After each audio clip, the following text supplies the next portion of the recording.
حسن صاحب میں شوکت یوسف زئی صاحب کا پڑھتا ہوں، لیکن میں صرف سیاسی جماعتوں کا نہیں، کچھ اداروں کا بھی اس میں کردار بڑا اہم ہے.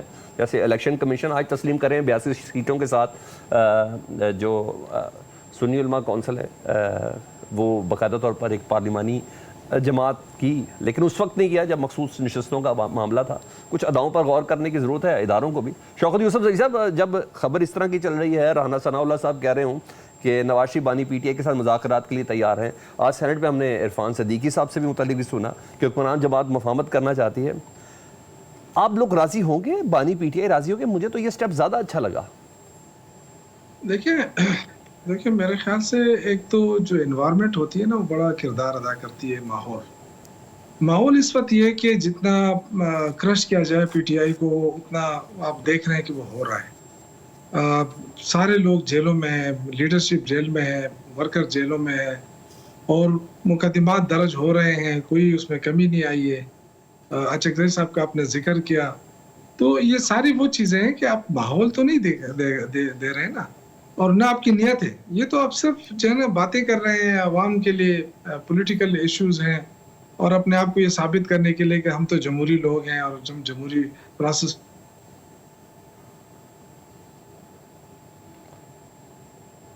ٹھیک ہے،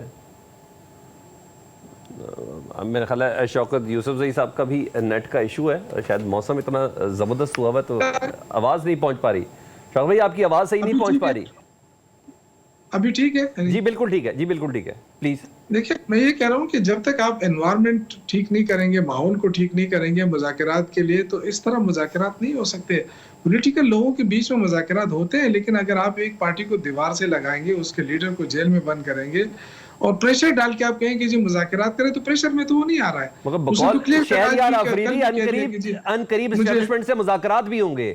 یعنی آپ مذاکرات کا جسے کہتے ہیں نا صحیح پوائنٹ اسٹیبلشمنٹ کو سمجھتے ہیں.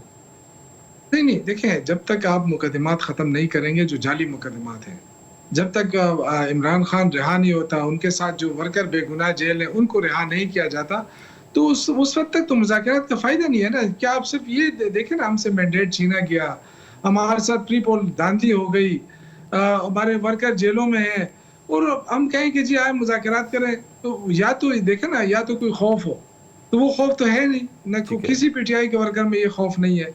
تو باقی رہ کے دیکھیں، اس وقت حکومت مشکل میں ہے. یقین کریں، یہ جو ہمیں کہہ رہے ہیں نا کہ 3 سال میں ہم نے ساری بربادی کر دی، یہ 3 سال ہماری حکومت کے بعد تو 3 سال ان کے مکمل ہو رہے ہیں. مشکل میں ہے، بالکل آپ صحیح کہہ رہے ہیں. نہیں اس میں ہوا کیا ہے کہ بنگلہ دیش جو ہے وہ $9 کا جو ہے نا تقریباً وہ کرتا ہے، کپڑا بیچتا ہے اپنا 9 مہینوں میں، اور ہم یہاں پہ $1 کے لیے کتنے ترلے مار رہے ہیں، کتنی منتیں کر رہے ہیں. ہم یہاں کیسز بیچ رہے ہیں نا سر، ہم یہاں کیسز بیچ رہے ہیں، ہم ایک دوسرے پہ الزام لگا رہے ہیں. جنہوں نے آگے بڑھنا ہو وہ دوسری جو ایک اور چیز کی وضاحت ہونی چاہیے. دونوں صاحبان ہیں، دونوں حکومت میں ہیں.